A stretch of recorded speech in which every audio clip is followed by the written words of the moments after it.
மலையூர் கிராமத்துல மக்கள் எல்லாரும் சந்தோஷமா வாழ்ந்துட்டு வந்தாங்க. ஒரே ஒரு குடும்பத்தை தவிர. அதுதான் நம்ம கருப்பனோட குடும்பம். நெசவு தொழிலாளியான கருப்பனோட வீடு இதுதான். ராதா, மீனு ரெண்டு பேரும் சண்டை போடாம சமத்தா விளாண்டுட்டுருங்க. அப்பா வெளியூருக்கு வேலை தேடி போயிருக்காரு. கண்டிப்பா இன்னைக்கு காசோட தான் வருவாரு. வந்த உடனே உங்களுக்கு நீங்க கேட்ட எல்லாத்தையும் அம்மா சமைச்சு தரேன், சரியா? அது வரைக்கும் கொஞ்சம் பொறுமையா இருங்கப்பா. சீதா, என்னைக்கும் போல என்னால இன்னைக்கும் காசு கொண்டு வர முடியல. எவ்வளவோ முயற்சி செஞ்சும் யாருமே எனக்கு வேலை கொடுக்கல. காலங்காலமா பண்ணிக்கிட்டு இருந்த நெசவு தொழிலும் எனக்கு கை கொடுக்காம போயிடுச்சு. மக்கள் எல்லாருமே நாகரிகத்தை நோக்கி போக ஆரம்பிச்சிட்டாங்க. இதுக்கு மேல நான் இங்க வேலை செஞ்சு உங்க எல்லாரையும் காப்பாற்ற முடியும்னு எனக்கு தோணல. நானும் நகரத்துக்கு போய் ஒரு வேலையை தேடிக்கலாம்னு நினைக்கிறேன். கருப்பன் தன்னோட குடும்பத்தை வறுமையின் பிடியில இருந்து காப்பாத்துறதுக்காக நகரத்துக்கு வேலை தேடி கிளம்புனான். காலங்காலமா நெசவு தொழில மட்டுமே செஞ்சுக்கிட்டு இருந்த கருப்பனோட குடும்பத்துக்கு இது கொஞ்சம் இக்கட்டான சூழ்நிலை தான். அப்பா வேலை தேடி போய் 5 மாசம் ஆயிடுச்சு. எப்படி இந்த நாள் போச்சுன்னே தெரியல. நானும் அக்கம் பக்கத்துல கிடைக்கிற வேலையெல்லாம் செஞ்சு உங்க 2 பேரையும் காப்பாத்திட்டேன். கண்டிப்பா உங்க அப்பா கிட்ட இருந்து நல்ல செய்தி வரணும்னு தினமும் நான் சாமிகிட்ட வேண்டிட்டு இருக்கேன். அப்போ ஒரு நாள் அவங்களுக்கு தேவையான அந்த நல்ல செய்தி சுந்தரத்து மூலமா கிடைச்சிச்சு. அட, இதுதானே கருப்பனோட வீடு.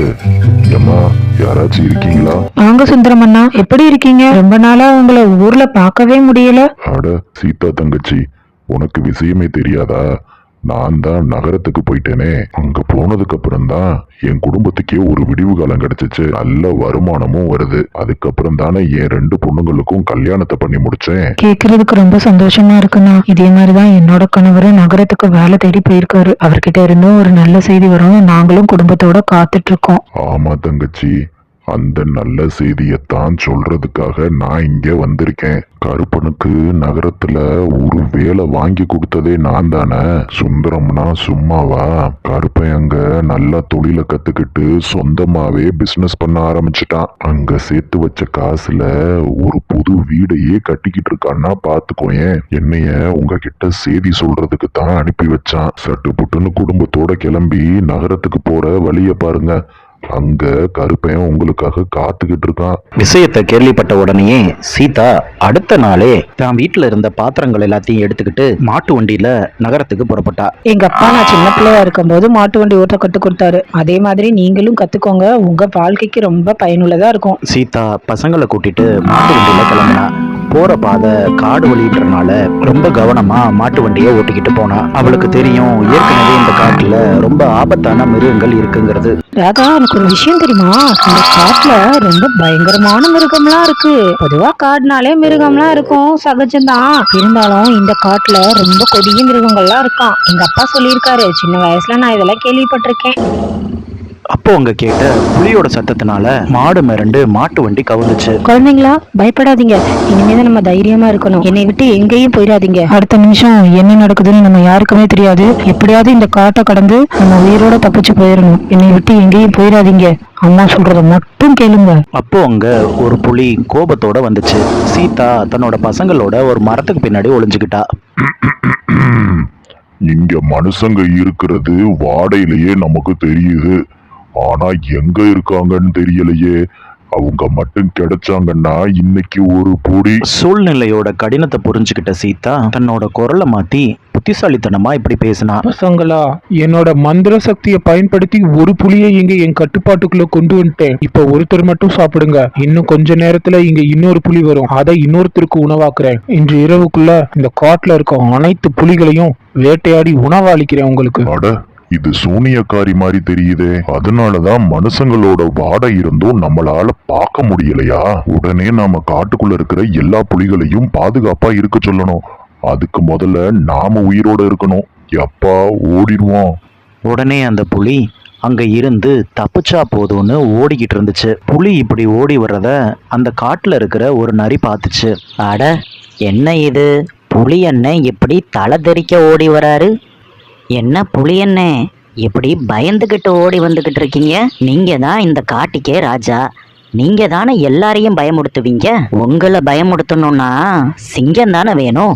அதுதான் நம்ம காட்டுலயே கிடையாதே.